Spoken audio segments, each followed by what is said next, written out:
in the news again and again and again and again. Apple versus everybody, really.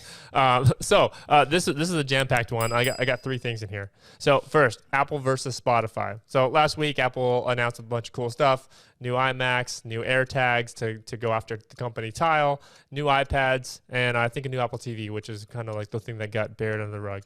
Well, in all of that, they also launched a new podcast subscription service.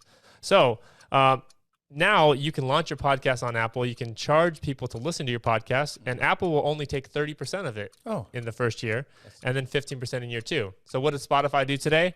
Spotify launches their podcast subscriptions, taking 0% of podcast revenue from creators and 5% in 2023. So big differences there. Now let's jump over to Apple versus Facebook. Also today, iOS 14.5 is released today, April 27th. So when you update your phone to this and you launch apps such as Facebook, you are likely to get some prompts asking whether you want to let the apps track you across other companies' apps and websites. The way it's going to work is that users have to opt into what Facebook wants.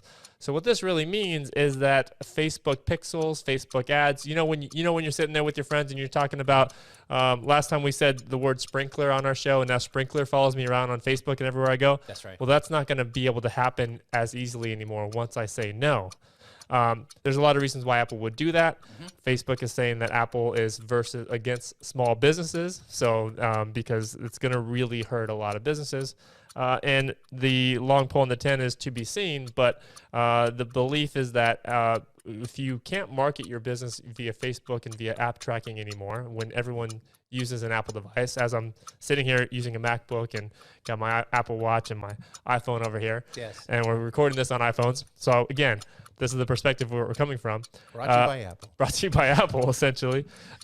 It's kind of almost a little disheartening. Like, are they really trying to go after privacy? Like, to one hand, we're going to be giving you more privacy, but on the other hand, like, they really are kind of taking an edge away from a lot of businesses that depend on that revenue. Yeah. And the last thing here, and then I'll pass it over to you. Yeah. Reference. We can't say this without referencing Apple versus Epic Games right now. Epic Games wants to charge us directly for our subscription, but Apple wants to take, again, 30% of everything. So I think Apple, the main theme here is Apple wants 30% of everything, everywhere, period. Yeah. Frank. Well, so first of all, if you think about it, in our society right now, we have great distrust for our government. And I'm just waiting. I think it could be next week or the week after that we're going to have the unveiling of like virtual governments of physical countries that don't even exist. And I think Apple and Facebook could be the start of these virtual governments because they are starting to kind of reach in that way. And if you think about it, if they have their hands in everything, is it a fee or is it a tax? Ooh. I want to keep going, but that's a good way to end that one. Now, that's not to say you're going to wake up one day and say, we've arrived, we've adapted. It's a constant struggle and a constant battle to continuously adapt. We've adapted. We're there. Yeah. That doesn't exist. Well, there's a great saying that kind of builds on what you just mentioned, which is like, how do you open up a small business? You open up a